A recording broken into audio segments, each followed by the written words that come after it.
A paz do Senhor, meus amados irmãos, sou o pastor Marcos André, esse é o nosso canal Clube da Teologia, canal de estudos da Palavra de Deus. E vamos aqui agora mais um vídeo da Escola Bíblica Dominical, a nossa pré-aula, nosso vídeo de apoio aí para a lição de número 8 da revista da editora Betel, a revista de adultos da editora Betel, e vamos nessa lição aí agora, amém?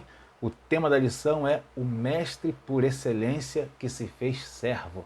Tá? Esse é o tema da lição de número 8, e aqui nós vamos ver aqui agora todo esse aspecto que a lição vai nos passar, como Jesus tinha o caráter, a sua pregação, a sua ministração tinha um caráter todo de ensinamento. Isso é muito interessante, essa lição é uma bênção, tá bom? Lição para ser ministrada em 19 de fevereiro, tá? De 2023, e você vai poder, vamos poder compartilhar junto aqui esse ensinamento. Já deixa o seu like aí no nosso vídeo, tá bom? Vai ficar na descrição aí vários links para você adquirir o nosso livro, O Maior Milagre de Jesus, acompanhar essa lição aí no nosso canal, tá bom? E também para você participar da nossa promoção dos 6 milhões de acessos. Vamos estar sorteando essa Bíblia aqui, a King James, Bíblia de Estudo, tá? Já estamos completando aí 6 milhões de acessos lá no blog Clube da Teologia. Vamos essa lição agora? Deixa o seu like e vamos estudar agora este ensinamento. Introdução. Vamos aqui nessa introdução, separei aqui essa parte que diz assim, ó: observaremos na lição de hoje que, ao proferir seus magistrais ensinamentos, o Filho de Deus trouxe esperança e renovo a muitos. Amém? Essa aqui é a nossa introdução, né? Então eu achei interessante isso daqui, que fala dos ensinamentos de Jesus, né?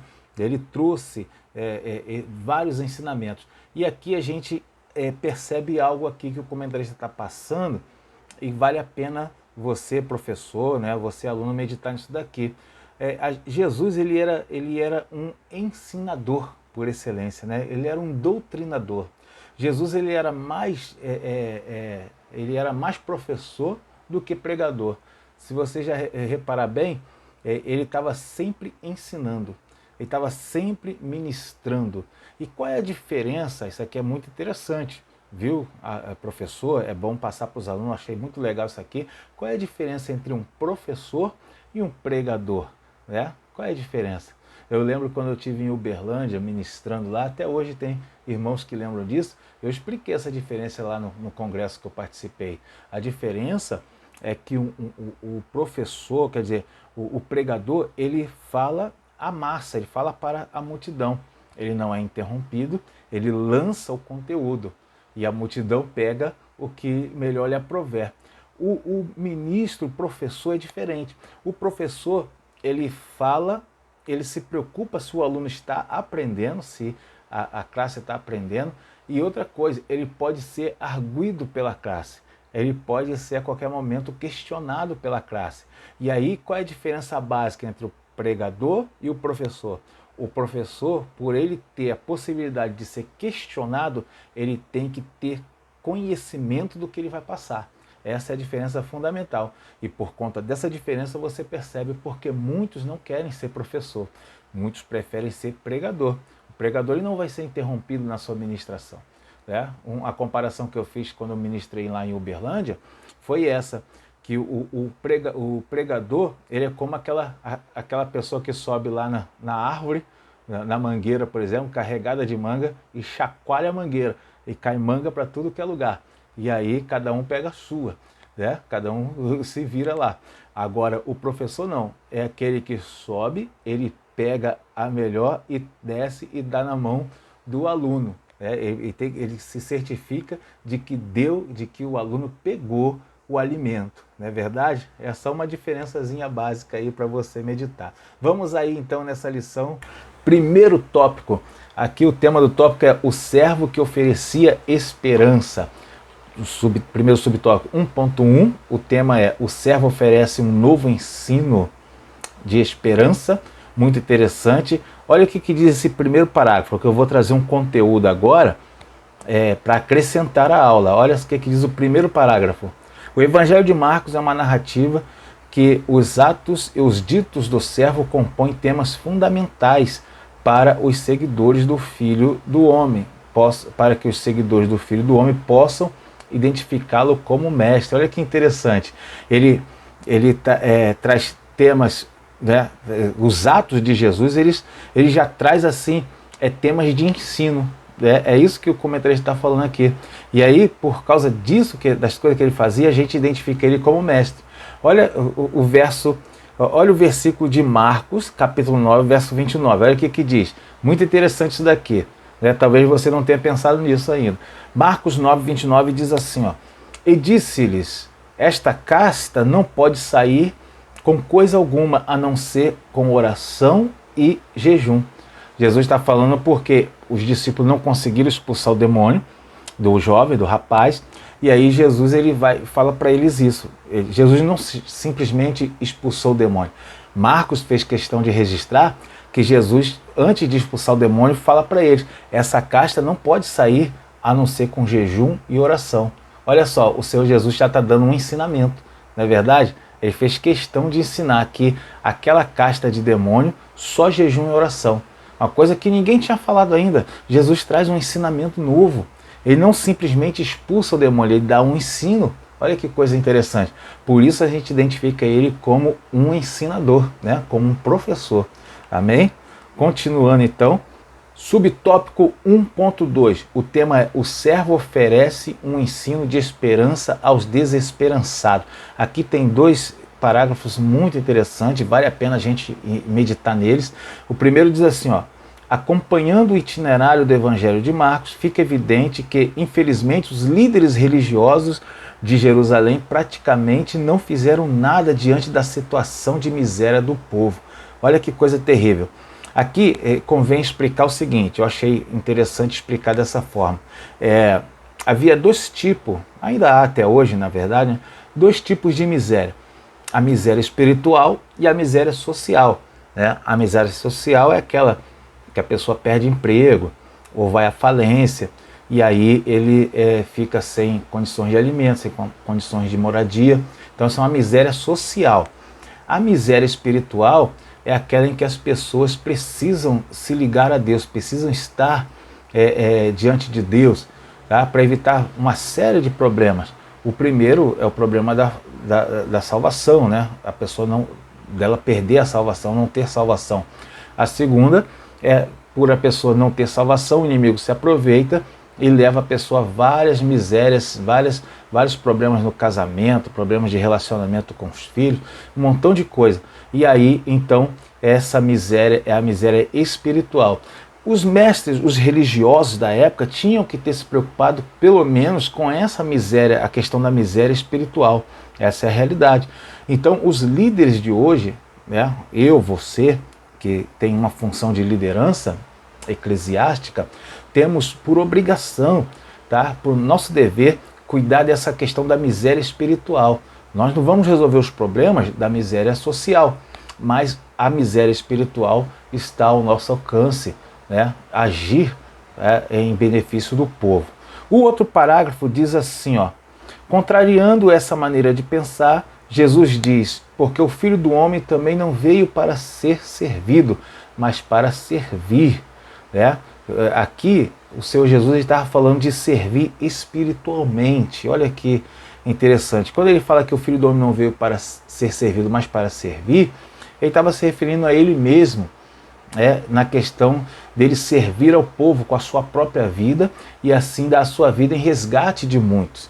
Tá? Por isso que ele fala essa palavra. E aí a gente vai entender que ele estava se referindo à sua morte. Tá bom? E com base nisso daqui, a gente vai entender Jesus trazendo um evangelho que traz o ideal do serviço. Né? O evangelho de Marcos é o evangelho que ensina o serviço. Amém?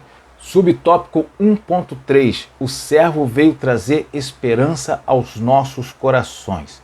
Amém? O primeiro parágrafo diz assim, ó: nos dias de Jesus, a dominação romana, com seus altos impostos e seu controle sobre tudo e sobre todos, fazia com que Israel vivesse um caldeirão de problemas. Bom, e aqui, nesse subtópico, o comentarista vai relatar um problema em especial, que foi o problema da morte de João, aonde Salomé, a filha de Herodias, vai dançar diante do rei Herodes, e o rei Herodes promete, né, ali em êxtase pelo vinho, né, acredito até com um pensamento meio pedófilo, sei lá se foi isso mesmo, mas ele vai e promete àquela jovem até metade do seu reino, caso ela pedisse, né? É claro que isso aí foi, né, uma hipérbole ali do texto dele, né? Aí a gente vai ver que ela vai até a mãe, Herodias, e Herodias tinha um problema com João Batista, e ela pede a cabeça de João Batista.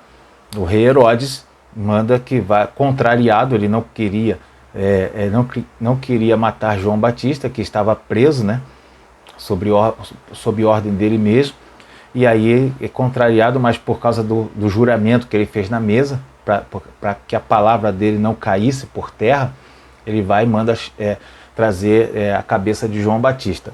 Então você conhece a história, aqui relata, o comentarista relata isso aqui como um problema.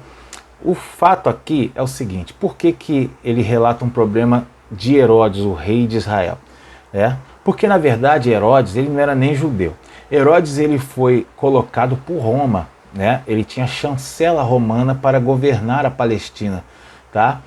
E o procurador romano, Pilatos, né, ele somente era ali quem controlava a província da Palestina. E o rei Herodes ele era um governador sob autorização de Roma. E até o líder religioso, o sumo sacerdote, também era sob autorização romana. Tá? Então, por isso que o comentarista fala que Roma controlava tudo e todos. Quando Roma chegava numa província, a Roma ela não destituía o líder da província, ela colocava um procurador romano, que naquela ocasião, ali na Palestina, naquela ocasião era Pilatos, tá? E esse procurador romano cuidava dos interesses de Roma junto àquela província, tá bom? Então, por isso aí trouxe vários problemas, porque o coração do povo, o povo se sentia escravo, o povo se sentia aprisionado. E por se sentir assim, o povo desejava um líder que livrasse ele das mãos dos romanos, tá? Para que eles conseguissem a sua identidade de volta, de povo livre, povo de Deus, tá bom? Então por isso que os ensinamentos de Jesus davam essa esperança no coração do povo, porque Jesus o tempo todo falava de liberdade. Tá? Claro que a liberdade que Jesus falava não era que eles entendiam, eles entendiam uma outra liberdade, eles queriam uma liberdade do jugo romano, e Jesus dava uma palavra de liberdade de vida, liberdade contra o domínio do pecado. Muito interessante, né? Esse tipo de mensagem a que Jesus falava e a que eles queriam entender, e por isso que Jesus acabou sendo crucificado, porque o povo não entendeu a mensagem de Cristo. Não todo o povo, né? Teve alguns que entenderam sim. Tópico 2. Aqui o tema desse tópico é o servo que oferecia instrução. Subtópico 2.1 e o título é O servo possuía uma sabedoria que veio do alto. Vamos lá então. O primeiro parágrafo diz assim, ó: da sempre oportuna visita aos dicionários da língua portuguesa, podemos visualizar que a sabedoria remete ao conhecimento de algo, ser instruído, saber, razão. Né? O comentarista está falando que quando a gente dá uma olhada no dicionário, ele está dizendo simplesmente isso. Quando você dá uma olhada no dicionário, você vê que a sabedoria que é expressa ali no dicionário, o significado dela, está sempre ligado a conhecimento humano, a razão, né? A lógica, tá bom? Ao conteúdo que se aprende nos livros. Então é isso que o comentarista está falando. Mas a gente vai ver aqui que a sabedoria de Jesus é diferente, não está de acordo com a do dicionário. Vamos lá aqui no próximo parágrafo, diz assim, ó: neste trajeto de compreensão é bom que se diga que a sabedoria humana é defeituosa, porque nós não sabemos tudo. Já a sabedoria de Jesus é distinta da sabedoria humana. Amém? Que coisa tremenda, né? Então a gente entende que a sabedoria humana, quando fala em sabedoria nos termos humanos, é uma sabedoria defeituosa, uma sabedoria que não se consegue ter todo o conhecimento. Mas a de Jesus é uma sabedoria que vem do alto. Amém? Olha só, Jesus ele não cresceu aos pés de um grande filósofo. Ele era um carpinteiro simples, uma pessoa simples ali que aprendeu o ofício com seu pai, né? Então a gente vai ver Jesus falando e fazendo coisas que eles não entendiam, porque nunca viu Jesus frequentar uma escola de alto nível, nunca aprendeu junto aos grandes filósofos da época. Tá? Aqui, olha só uma passagem que eu separei aqui, que é a de Lucas 2. E aqui, irmãos, convém deixar claro o seguinte para os irmãos. Tá? Eu coloco o meu subsídio, coloco um aviso lá no blog. Quem quiser adquirir esse subsídio, entra lá, tá? E vê como é que faz. É simples, é rápido, você pode adquirir esse subsídio. É um valor, né? Um valor simbólico aí, mas para você ajudar a aprender. Eu coloco mais conteúdo do que o que eu estou falando aqui, tá bom? Amém? E não se esqueça de deixar o like aí no vídeo para a gente poder interagir e o YouTube divulgar mais o nosso trabalho. Bom, vamos lá aí, continuando. Olha o texto de Lucas 2,43. Ele fala que Maria e José, perderam Jesus, né? Perderam Jesus na festa da Páscoa. E olha o que diz aqui, ó. E regressando eles, terminados aqueles dias, ficou o menino Jesus em Jerusalém, e não soube José nem sua mãe. Aí, aqui o verso 46 diz assim, ó, e aconteceu que, passado 3 dias, o acharam no templo, assentado no meio dos doutores, ouvindo-os e interrogando-os. Tá? E aqui, ó, e todos os que ouviam admiravam a sua inteligência e respostas. Tá? Um menino de 12 anos não poderia ter aprendido coisas que sobrepujassem os doutores da lei, que deixassem eles admirados de boca aberta. Como é que um menino de 12 anos poderia ter aprendido aquilo? Né? Jesus, a sabedoria dele não era humana, a sabedoria dele vinha do alto. Tá? E esse texto aqui mostra que Jesus não adquiriu essa sabedoria quando ele foi depois do batismo das águas, como algumas bíblias aí, hoje em dia, fala disso aqui. Jesus ele já tinha essa sabedoria. Né? A bagagem de conhecimento do Senhor, ele não deixou essa bagagem. Tá? Muito interessante isso daqui, né? Subtópico 2.2, o servo possui uma sabedoria jamais vista.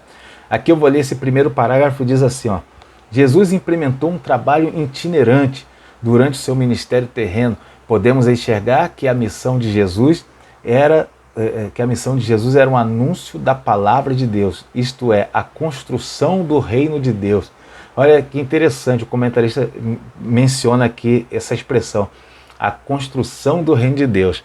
A gente entende aqui, veja bem, que Jesus ele vai trazer conceitos novos, ele vai trazer uma coisa nova, né? Umas doutrinas novas. Parece que alguns chegam a afirmar que Jesus ele não tinha a intenção de trazer uma nova religião, mas tudo que Jesus está ensinando aqui são coisas novas, que está trazendo uma nova visão, olha só, coisas novas, que traz uma nova visão sobre o reino de Deus. Né? Inclusive eles estão usando a expressão reino de Deus, tá? Ou seja, para mostrar que o domínio de Deus está se estendendo do céu até a terra. Né? E isso daqui é uma construção nova, e a gente vai ver que Jesus, embora muitos pensem assim, ele não tinha intenção de trazer uma religião que competisse com o judaísmo. Embora pareça isso, mas a gente está vendo que tinha sim um propósito de Jesus de trazer algo assim, uma construção nova, uma forma nova de ver o reino de Deus, ver as coisas de Deus. Isso aqui fica muito evidente em todos os ensinos de Jesus, né? Ele fala assim, visto que foi dito pelos antigos, eu porém vos digo, olha só, ele trazendo uma coisa nova. Ele vai e fala sobre o amor, ele fala assim, novo mandamento vos dou, que vos ameis uns aos outros. Ele não está querendo trazer uma coisa nova. Então não é que ele na verdade não tinha a intenção de trazer uma religião para competir com o judaísmo. Ele queria trazer uma religião que se estendesse para o mundo todo, que superasse o judaísmo. Essa era a verdade. A ideia não era ficar ali competindo com o judaísmo. Tanto que quando ele dá a sua ordenança, ide por todo mundo, era o quê? Para sair de Jerusalém, não é para ficar em Jerusalém, é para ir por todo mundo. Essa era a ordem. Então não era uma religião para competir com o judaísmo, era uma religião, uma visão nova para trazer uma nova mensagem e espalhar o evangelho, essa mensagem pelo mundo todo. Essa era a ordem do Senhor. Que interessante isso, né? Subtópico 2.3, o tema é a sabedoria do servo prevalecia sobre a sabedoria dos sábios judeus. Olha que coisa interessante. Vamos ver o primeiro parágrafo, diz assim, ó. Jesus não perdia tempo com os líderes religiosos. Isso aqui é Marcos 2, 23, 28. Tá? A gente vai ver aqui que o Senhor Jesus, ele sobrepujava a sua sabedoria daqueles mestres religiosos. Então não havia necessidade de perder tempo com eles. Né? Marcos 2, 23 relata que eles perseguiam Jesus ali, criticavam o Senhor, né, na questão dos discípulos estar colhendo milho ali no dia de sábado, tá? E Jesus não perdia tempo com eles, tá? Isso aqui está nos ensinando, veja bem, sempre aquela questão de uma aplicação para as nossas vidas hoje, né? Vale a pena ensinar para os alunos. Aqui está ensinando aqui que todo aquele que desenvolve uma sabedoria espiritual, ele vai ter problema nessa área com alguns líderes religiosos que não estão na mesma visão do reino de Deus. E tem hoje? Tem. Infelizmente tem. Até mesmo no Evangelho tem. Né? Muitos que não estão nessa mesma visão e eles, por inveja, né? Por inveja, vão tecer críticas, vão falar muitas coisas. Né? Eu estou falando aqui de sabedoria espiritual, irmão. Estou falando aqui de sabedoria espiritual, não estou falando de invencionices, né? Estou falando de sabedoria espiritual. Tá? Todo aquele que adquire uma sabedoria espiritual pode ter certeza que vai incomodar muita gente. Bom, aqui também o segundo parágrafo diz assim, ó, muito interessante. Como um bom servo, obediente que era, Jesus compreendia ter um desígnio de Deus. E por isso que, seguindo a trilha deixada pelo servo, não podemos parar de ensinar a palavra de Deus. Que maravilha! Aqui o comentarista está falando algo tremendo para nós aqui. Ó. Que a gente, seguindo a trilha, né, do ensino do servo, de Jesus, não podemos deixar de ensinar. E aí ele usa uma referência de Marcos 16,15, que é ide por todo mundo, pregar o evangelho a toda criatura, quem crer e for batizado será salvo. Tá? Mas eu prefiro, né, e eu acredito que você vai concordar comigo, Mateus 28, 19 e 20. Né? Não é verdade? Olha lá, o que diz Mateus 28, verso 19 e 20. Portanto, ide, fazei discípulos, veja bem, de todas as nações, batizando no nome do Pai, do Filho e do Espírito Santo, ensinando-os a guardar todas as coisas que eu vos tenho mandado. Olha só, vê se esse aqui não está mandando melhor a gente ser, né? Fazer discípulo, ou seja, ensine. Tá? E esse diz, ensinando-os. Né? Então, faça discípulo, quer dizer, cuide do aprendizado, porque isso é ter discípulo, tá? E ensine esses discípulos. É isso aqui que o texto está falando. Amém? Tópico 3. O tema desse tópico é a sabedoria inquestionável do servo. O subtópico 3.1, o título é O servo ensinou como receber o reino de Deus. Olha só que interessante. Ele ensinou como receber o reino de Deus. Vamos pegar esse ensinamento dele agora e passar para todos nós, para os alunos. O segundo parágrafo diz assim, ó, Marcos relata que em um de seus ensinos, Jesus, querendo nos ensinar como receber o reino de Deus, ele usa como exemplo uma criança, como modelo de submissão por uma criança ser graciosa e dependente do seu pai. Isso aqui é Marcos 10. Né? Aqui Jesus ele ensina como receber o reino de Deus. Ele usa o exemplo da criança e fala que quem, né, não for como uma criança não pode receber o reino de Deus. Então tem que receber como uma criança. Aqui está dando uma ideia de grandeza. Ou seja, no reino de Deus, o menor, né, vai ser o maior.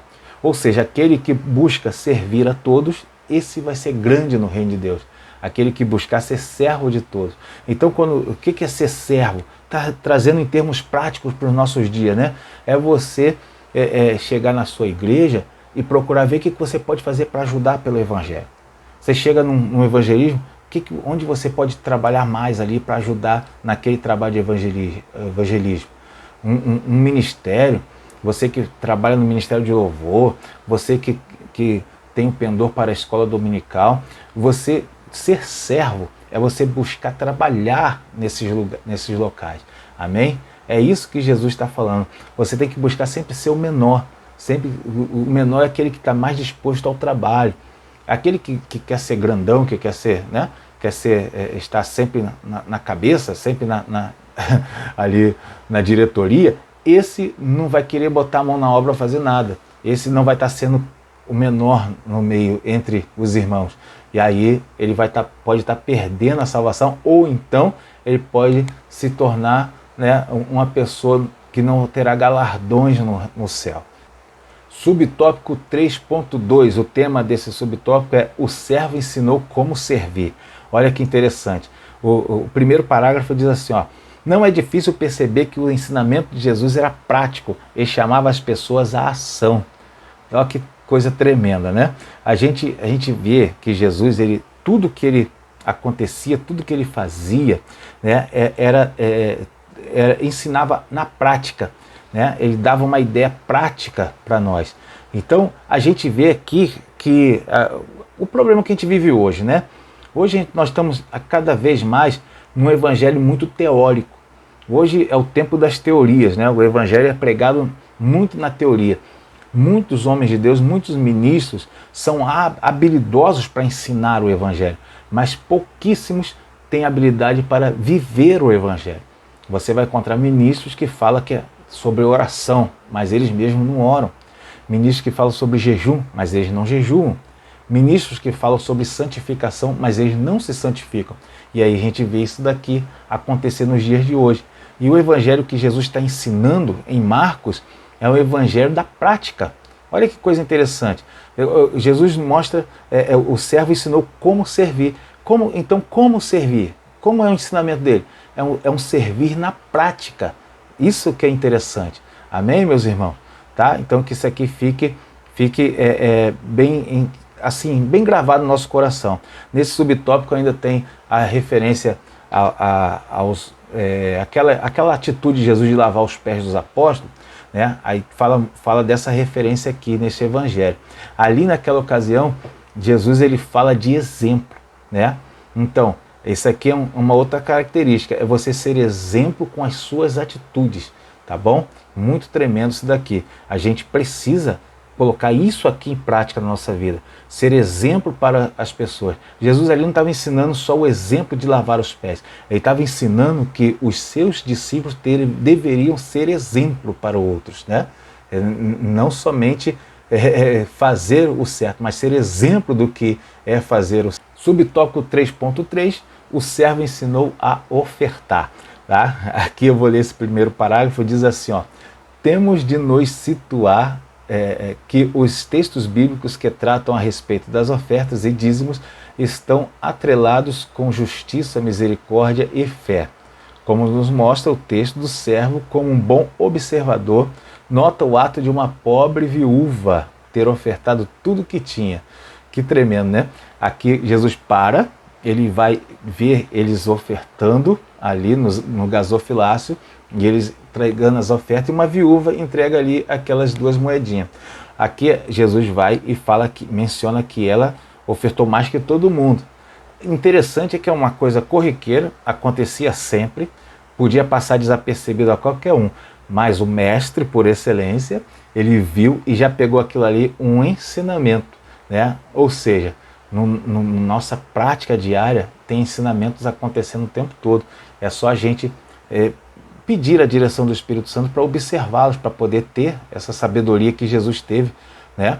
Claro, não vai ter igual a de Jesus, mas ter a sabedoria também espiritual para poder observar esses ensinamentos, assim como Jesus observava. Que interessante, né?